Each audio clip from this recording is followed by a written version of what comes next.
Indian railways భారతీయ రైల్వేస్లో మొట్టమొదటిసారిగా east Coast zone Waltair division Visakhapatnam railway స్టేషన్లో ఒక కొత్త రోబో పోలీస్ని ఏర్పాటు చేశారు.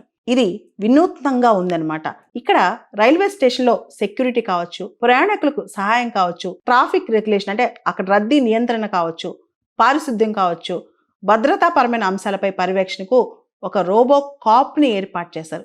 దాని పేరు ఏఎస్పి అర్జున్ అన్నమాట. ఇక్కడ ఈ artificial intelligence technology, internet of things, ఇతరత్ర టెక్నాలజీస్ ఈ రైల్వే కాప్కి ఉపయోగపడతాయంట. మనకు తెలుసు రైల్వే స్టేషన్లో నిత్యం పహారా అవసరం అనమాట.